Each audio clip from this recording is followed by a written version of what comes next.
네, 김종대 의원님 나와 계시죠? 네, 안녕하세요. 예. 김종대입니다. 지금 중국에 가 계신다고요? 어떤 일로 가셨어요? 상해 교통대학하고의 그 세미나 때문에 왔습니다. 예. 그래서 학술 행사를 무사히 마쳤습니다. 예. 마침 잘 됐습니다. 어제 그 북한이 ICBM 대륙간 탄도미사일을 쏘아 올렸다라는 소식 뭐 접하셨을 텐데요. 네. 네. 저 중국 현지 분위기는 좀 어떻습니까? 좀 복잡해요. 우선 중국은 최근에 한국에 사드 가지고 러시아하고 공동으로 반대 성명을 문재인 정부에 대해서 이제 발표한 바 있고. 예. 또 이제 북한이 ICBM 발사한 데 대해서 또 중국하고 러시아가 공동 성명을 발표했습니다. 지금 중러 정상회담 중이거든요. 예. 근데 요즘 한반도 문제가 나오면은 중국 정부가 러시아하고 공동 성명하는 일이 갑자기 많아졌습니다. 어허. 이것도 한국이 대단히 유념해야 될 상황이라고 보고요. 예. 그다음에 이제 미국의 세컨더리 보이콧, 즉 미국이 중국의 단둥에 있는 은행이라든가 예. 북한하고 거래하는 기업에 대해서 제재를 가하겠다는 예고가 나오고 있는 상황에서 네. 상당히 미국에 대해서 불편한 감정도 감추지 못하고 있고요. 네. 또 대만의 무기 판매 검토 문제도 중국에게는 미국과 앞으로 긴장이 고조되는 주요한 원인으로 부각되는 등 네. 한반도를 둘러싼 문제에 대해서 중국의 요즘 신경은 답답하고 복잡하다고 할 수 있습니다. 아무튼 뭐 그 북한의 ICBM 발사 소식에 대해서 뭐 중국 표정이 밝을 리는 없을 것 같은데, 자, 중국에서는 어떻게 분석을 하고 있어요? 북한이 왜 이 시점에 ICBM을 쏘아 올렸는지 어떻게 분석을 하고 있습니까? 뭐 한국에서처럼 여러 가지 분석이라든가 추정이라든가 이런 건 나오지는 않고 있습니다. 예. 중국의 입장은 동아시아의 평화를 훼손하는 도발적 행동을 멈추라는 것이고, 예.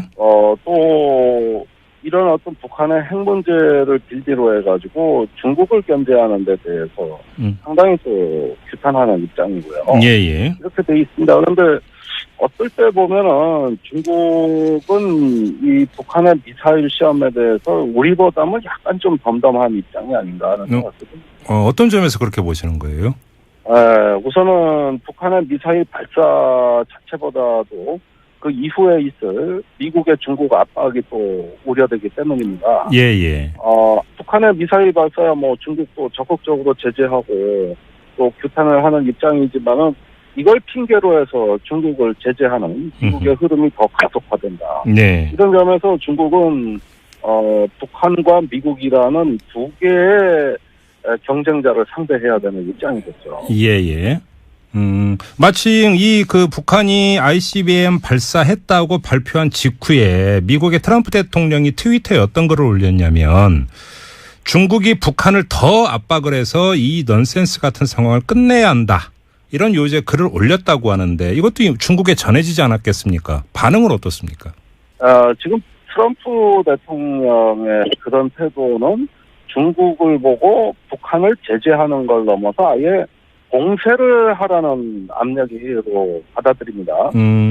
사실 중국 입장에서는 북한을 완전히 봉쇄하는 것은 불가능합니다. 예. 우선 그 한만 국경이 1000km에 달하는 긴 국경이고 얼마든지 넘나들 수 있는 데다가 예. 자칫해서 북한을 거의 봉쇄하다시피 제재를 하게 되면은 북한에서 상당한 난민이 중국으로 넘어올 가능성이 있는데, 이럴 경우에는 중국은 굉장히 치명적인 영향을 받게 된다는 거. 그렇죠. 그다음에 중국의 중앙정부가 통제해도 지방정부 그 아래 단위 차원에서 무슨 교류가 이루어지고 있는지 다 모른다는 점. 그다음에 북한의 노동력 수출을 규제하려고 해도 이건 사실 규제가 불가능합니다. 소규모 단위로 노동력이 해외에 수출되는 거를 완전히 봉쇄할 수 있는 방법은 사실상 불가능하다는 거. 예. 이런저런 입장 때문에 중국은 북한을 충분히 유엔 결의안을 충실히 이행하면서 제재하고 있는데 자꾸 미국이 중국에 압박을 가한다. 예. 그래서 핵과 미사일은 북한이 쏘아 올렸는데 네. 엉뚱하게 중국이 제재받게 되는 상황으로 가고 있다는 데 대해서는 받아들이지 못하겠다는 입장. 그러면 지금 이 북한 제재를 둘러싸고 미국과 중국 간의 관계가 앞으로 갈수록 더 악화될 가능성이 있다, 이렇게도 볼 수 있는 건가요, 그러면? 아니 그게 제일 황당한 건데 미중 관계가 매우 좋았거든요. 예. 그다음에 트럼프 대통령이 그때 트위터에 뭐라고 썼습니까? 시진핑 주석이 북한을 잘 압박하고 있다. 그렇죠. 그래서 이제 중국이 나서서 북한을 효과적으로 압박한다. 이렇게 한껏 중국을 추켜 세웠는데 그거 한 달도 안 돼가지고 이번에는 또 그 반대되는 얘기를 하고 있단 말입니다. 그렇다면은 제가 보기에는 그 트럼프가 조금 더 중국을 지켜볼 여지도 있었는데 이렇게 단기간 내 중국에 대해서 전혀 다른 태도를 취했다는 것은 사실 중국 정부 입장에서는 받아들이기 어렵습니다. 아, 그렇군요. 자, 그리고 또 때마침 G20 정상회의가 열릴 때 문재인 대통령이 중국의 시진핑 주석과의 한중 정상회담이 예정돼 있습니다. 그게 바로 내일인데요. 자, 일단 한번 이전부터 좀 여쭤보겠습니다. 중국 현지에서 이 새로 출범한 문재인 정부 기대감이 상당히 큽니까? 어떻습니까? 이게 참 말씀드리기 힘든 참으로 고통스러운 부분인데 기대가 실망으로 바뀌어 있는 상황이죠. 아, 그래요? 문재인 대통령이 우선 사드의 한국 배치에 대해 가지고 기존 한미 간의 합의를 번복하지 않겠다. 즉 합의된 사실을 확인해주면서 그랬죠. 사드 배치를 오히려 기정사실화한 거 아닌가. 제가 여기 상해에 앉아 있으면 하루 종일 그런 질문을 받습니다. 아, 그래요? 이 분위기는 시진핑 주석이 문재인 대통령한테 반드시 할 질문이라고 저는 생각합니다.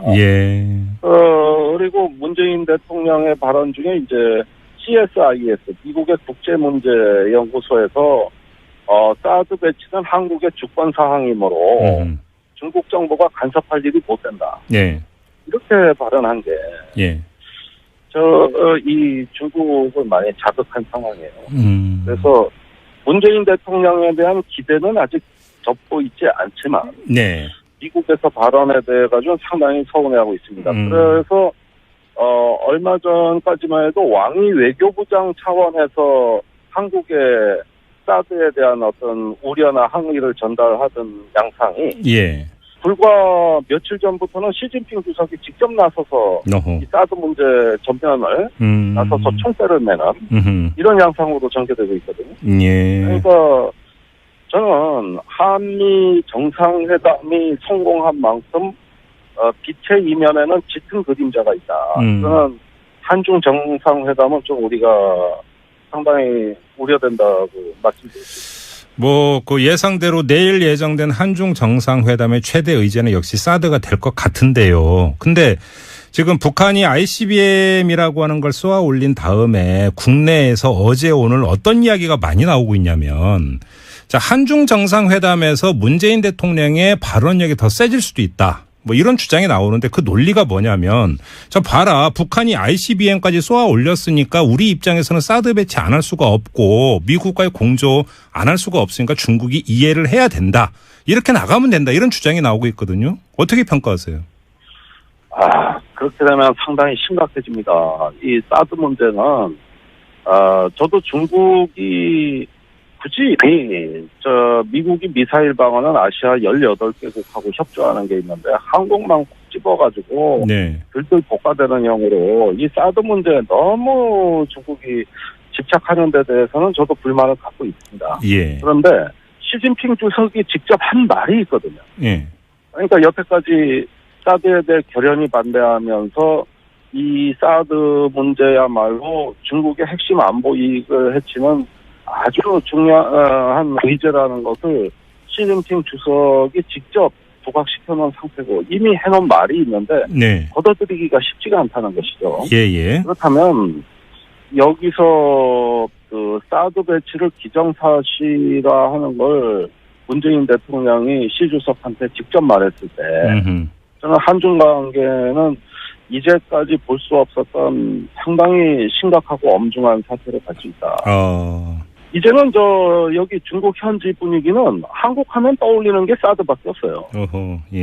국가의 자존심을 걸고 지금 한국의 사드를 반대하고 있는 입장이기 때문에 여기에서 중국하고 조금 더 어떤 진정성 있고 시간을 두고 대화를 하려는 노력이 보여지지 않고 아예 선을 그어버리면 이거는 박근혜 대통령 시절보다도 문재인 대통령 시절의 한중 관계는 더 파국적 양상을 띌 것이라고 보여집니다. 그러니까 내일 한중 정상회담이 좀 밝은 쪽으로 가는 터닝 포인트가 될 가능성은 별로 없다. 이렇게 좀 비관적으로 보시네요, 위원님은. 저는 상당히 분위기가 나빠졌다고 판단하고 있습니다. 알겠습니다. 좀 마지막으로 이 점을 좀 여쭤볼게요. 안보 전문가이시기도 한데 지금 북한이 ICBM을 쏘아 올렸는데요. 다음 수순은 뭘까요?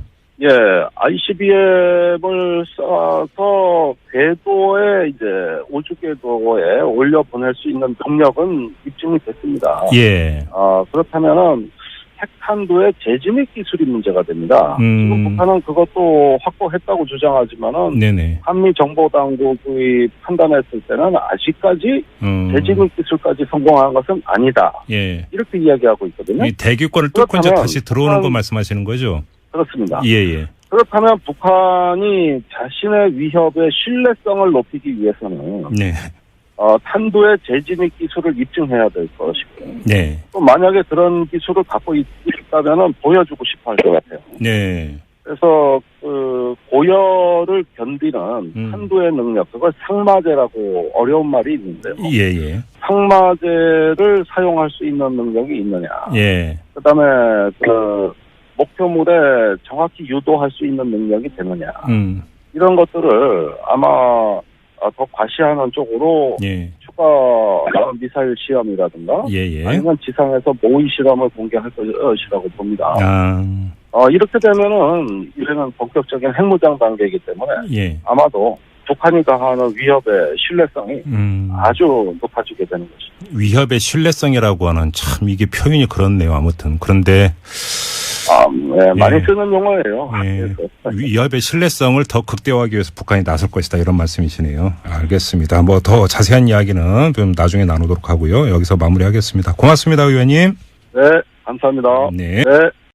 보다는 약간 좀 덤덤한 입장이 아닌가 하는 생각이 듭니다. 어떤 점에서 그렇게 보시는 거예요?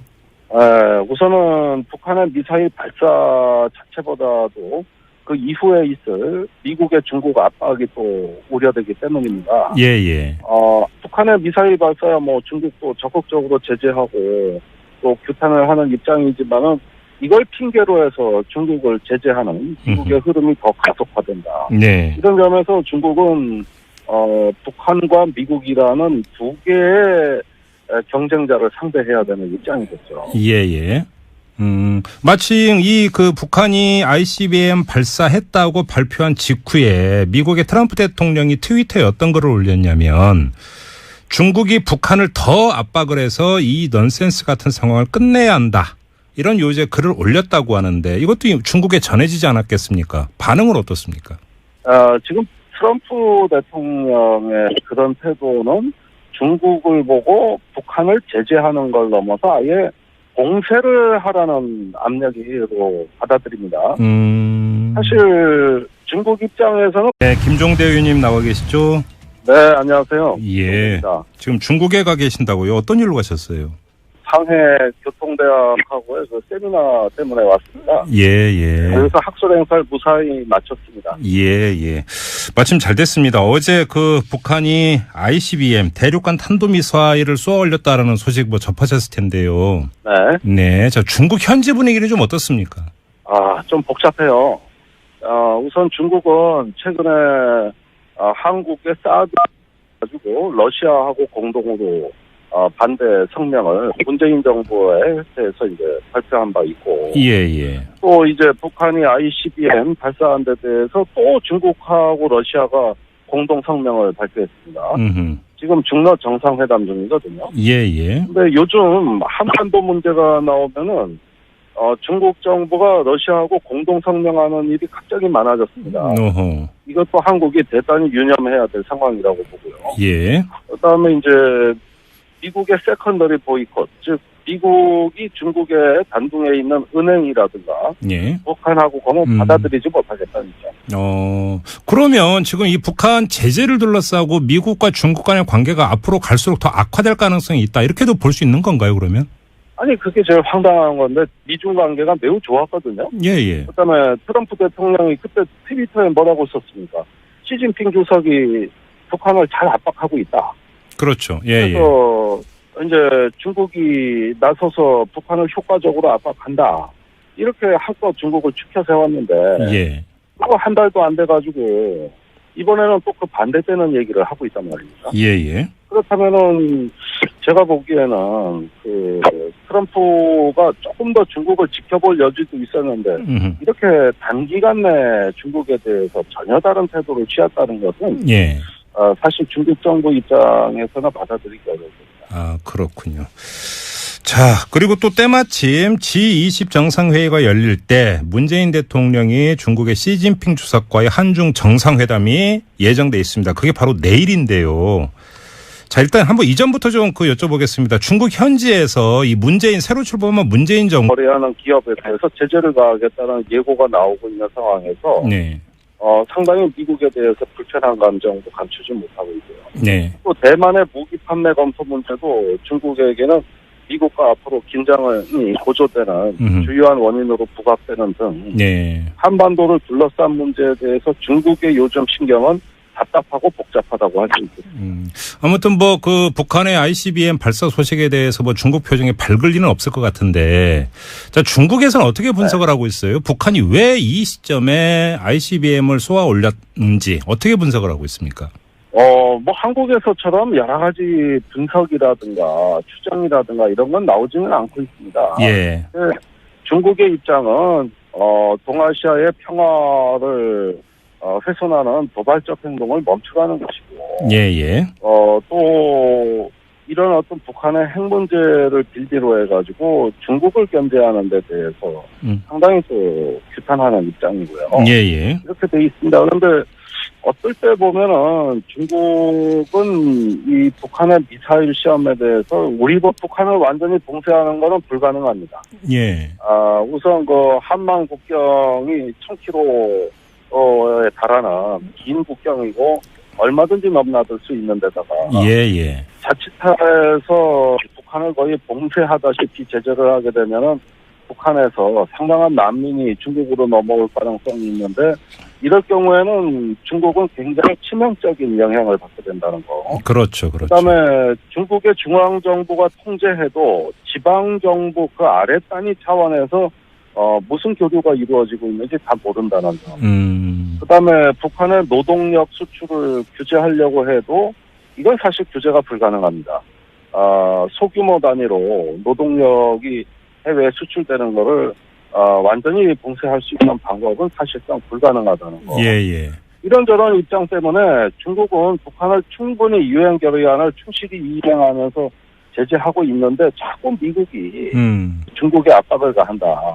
그래서 핵과 미사일은 북한이 쏘아 올렸는데 엉뚱하게 중국이 제재받게 되는 상황으로 가고 있다는 데 대해서